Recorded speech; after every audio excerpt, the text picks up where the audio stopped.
बीच आप नीचे फ्लैश देख रहे हैं कि सितंबर में घरेलू नेचुरल गैस की कीमतों में इजाफा है। दरअसल सरकार ने कीमतें बढ़ा दी है। सितंबर के लिए जो घरेलू नेचुरल गैस की कीमत तय की गई है वो करीब $8.60 प्रति MMBTU है।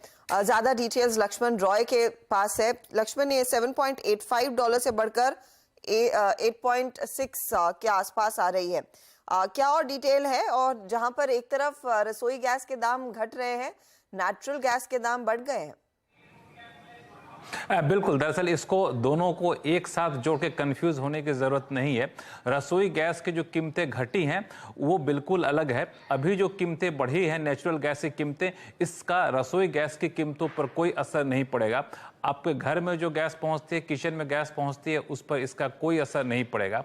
दरअसल आपको याद होगा, किरीट पारेख कमेटी के आधार पर सरकार ने नेचुरल गैस की कीमतों को तय करने का एक फॉर्मूला निकाला था। उस फॉर्मूले को नोटिफाई किया गया था। उसके हिसाब से सरकार हर महीने की अंतिम तारीख को ये नेचुरल गैस की कीमतों को तय करती है।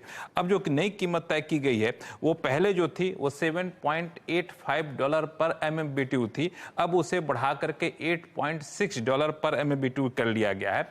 लेकिन ये जो नेचुरल गैस की कीमतें बढ़ी हैं, इसमें एक चीज ध्यान रखिए, नोटिफिकेशन में साफ तौर से लिखा है कि जो सीलिंग वाला प्रावधान था वो अभी भी जारी है। बता दूं कि सरकार ने $6.5 पर MMBTU का सीलिंग लगा रखा है। ये सीलिंग जो है, ये सीलिंग ऑयल इंडिया और दो कंपनी है, ऑयल इंडिया और ONGC, वो जो APM गैस से जो APM फील्ड से जो गैस निकालती हैं, जो नॉमिनेटेड फील्ड उनको दिया गया था, उससे जो गैस निकलते उसके लिए सीलिंग तय किया गया है। वो सीलिंग अभी बरकरार है। उस सीलिंग की सरकार समीक्षा 2 साल बाद करेगी। तो ये जो कीमतें बढ़ाई गई हैं वो आम लोगों तक जो गैस पहुंचती है उस पर कोई असर नहीं पड़ेगा। $6.5 पर MMBTU की सीलिंग बरकरार रहेगी। जो ONGC और ऑयल इंडिया के नॉमिनेशन वाले फील्ड से निकलती है, ये बाकी गैस के लिए कीमतें बढ़ाई गई हैं जो 1 तारीख से लागू होंगी।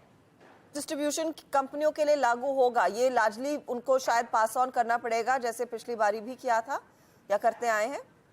बिल्कुल जी, वो उनके लिए पास ऑन करना पड़ेगा, वो डिस्ट्रीब्यूशन कंपनियों के लिए पास ऑन होगा। लेकिन उसमें भी थोड़ा सा ध्यान रखने वाली बात है, ये चूंकि अब चुनावी मौसम में सरकार आ चुकी है तो वो हो सकता है कि पास ऑन करने से इसको कतराएं।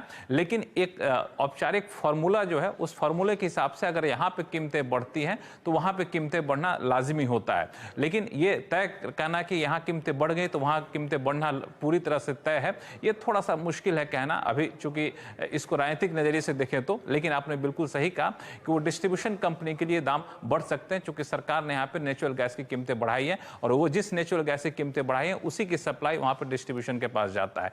LPG के पास नहीं के बराबर जाता है या फिर कहीं की नहीं जाता है।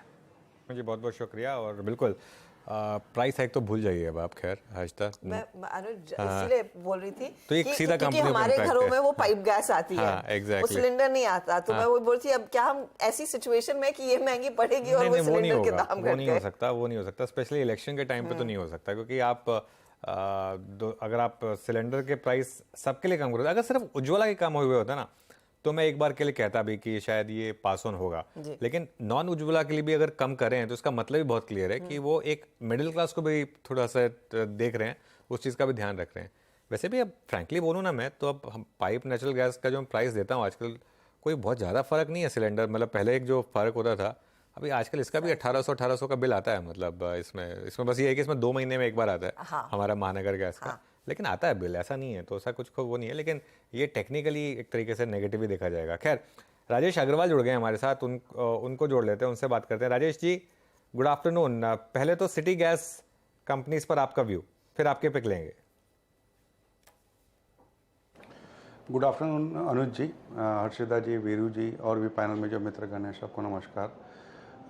सिटी गैस की अभी जैसे लक्ष्मण जी बता रहे थे कि जो प्राइस हाइक्स हुई हैं उसमें फ़िलहाल कहना मुश्किल है कि जो डिस्ट्रीब्यूशन कंपनी है उस पर क्या फ़र्क पड़ेगा। मैं भी पूरी तरीके से इस बात से सहमत हूँ और इलेक्शन ईयर को ध्यान में रखते हुए और जिस तरीके से कटौती कल घरेलू गैस में की गई है, 200 रुपये नॉर्मल में और 400 उज्ज्वला में, मुझे नहीं लगता कि यहाँ से ऐसे कोई बढ़त इसमें नज़र आएगी नया जो डिस्ट्रीब्यूशन है। तो इसमें कोई बहुत बड़ा फ़र्क कंपनीज़ में पड़ने वाला नहीं है। लेकिन वैल्यूएशन के लिहाज से खास अगर कहा जाए तो जिस तरीक़ा से पिछले कुछ दिनों में हमने गिरावट देखी है IGL में, MGL में, तो मैं समझता हूँ कि यार किसी के लंबी अवधि का नज़रिया, लंबी अवधि से मेरा मतलब क्लियरली 12 से 18 महीने का है, तो वहाँ अवधि हो, वो अवधि में वो निवेश करना चाहते हो तो थोड़ा बहुत अक्यूमुलेट कर सकते हैं, अदरवाइज इस वक्त शॉर्ट टर्म या मीडियम टर्म के लिए अवॉइड ही रहेगा। ओके, तो शॉर्ट या मीडियम टर्म के लिए अवॉइड नजरें आपकी होनी चाहिए एमजीएल आईजीएल जैसे प्लेयर्स पर, और मोस्ट इम्पोर्टेंटली आपके सेरेमिक मैन्युफैक्चरर्स पर आप ध्यान दीजिएगा, क्योंकि आपको याद होगा हाल फिलहाल गुजरात गैस ने एक प्राइस एक्शन लिया था और फर्टिलाइजर कंपनियां भी रेडार पर रहेंगी। एमजीएल आईजीएल आपके लिए, एमजीएल तो इनफैक्ट पॉजिटिव टेरिटरी में आने की कोशिश कर रहा था, थोड़ा सा फ्लैट ही ट्रेड कर रहा है काउंटर। गाबा सर, इस पर आपका कोई व्यू है? एमजीएल आईजीएल कोई ट्रेड दिख रहा है? एमजीएल में ट्रेड परसों शायद करीब था, आज भी एक बाय मोड पर है, ट्रेड कर रहा है 1028, 1050 एक लॉजिकल टेक्निकल टारगेट से आना चाहिए, वहां तक जा सकता है बिल्कुल, it's matter of time, stop होगा करीब 1020 का। इंद्रा गैस मैं देखता हूँ आईजीएल का, यहाँ पर भी ट्रेड है, लेकिन यहाँ पर आई थिंक एमजीएल एक बेटर ट्रेड बनेगा। ओके,